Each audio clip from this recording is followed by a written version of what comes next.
granulométrica é o processo que determina para cada faixa especificada de tamanho dos grãos a porcentagem em peso que o mesmo possui na massa total de solo ensaiado. Ela pode ser sedimentológica, por peneiramento ou pela combinação de ambos os processos. A sedimentação é baseada na lei de Stokes, que determina a relação entre a velocidade de queda das partículas de um solo em um fluido e o tamanho dessas partículas. Ao utilizarmos um densímetro, pela variação da densidade, conseguiremos, por pré-aferição, estabelecer a quantidade de material que ainda continua em suspensão após um certo espaço de tempo. Como a viscosidade da água varia com a temperatura, sua determinação precisa também é importante, sendo que variações de temperatura de suspensão devem ser minimizadas, mantendo-se o ensaio longe de locais onde incida a luz solar e em ambiente climatizado. Terminadas as leituras, verte-se e lava-se a suspensão com água potável na peneira de número 200 da STM. O material retido, após totalmente seco em estufa, será peneirado nas peneiras de aberturas especificadas para o ensaio em questão.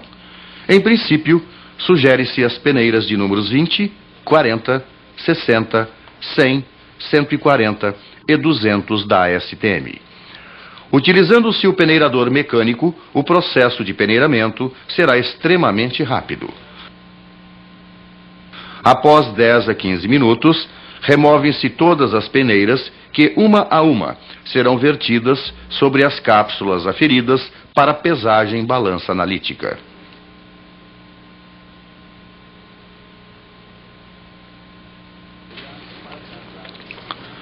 Permeabilidade à carga constante.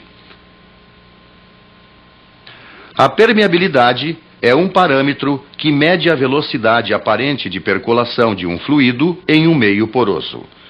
No caso específico de obras de terra, a determinação deste parâmetro está associada a todos os problemas que envolvem fluxo de água, cabendo destacar a percolação através do maciço ou suas fundações, ou o dimensionamento de seus filtros e transições, sem nos esquecermos da sua influência na velocidade de recalque por adensamento após aplicação de carregamento.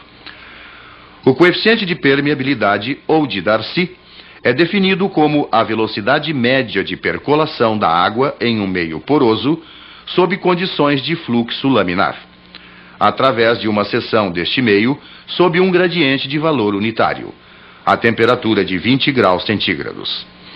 Os ensaios à carga constante são utilizados para materiais cujo coeficiente de permeabilidade é superior ao valor de 10 a menos 3 centímetros por segundo.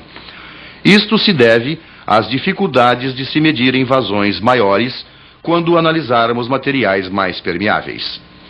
Estes ensaios podem ser executados em permeâmetros de pequeno e grande porte, sendo que a dimensão dos mesmos está associada ao máximo tamanho das partículas do material, sendo desejável que o diâmetro do corpo de prova seja de 15 a 20 vezes superior à maior dimensão da maior partícula do material.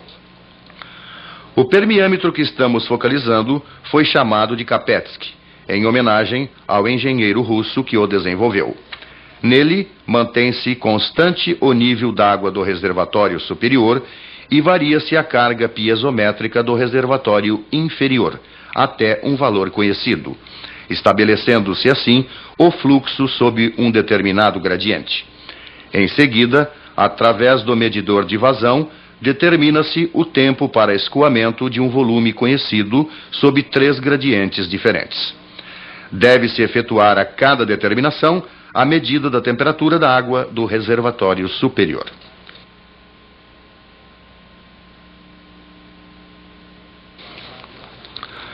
Permeabilidade à carga variável.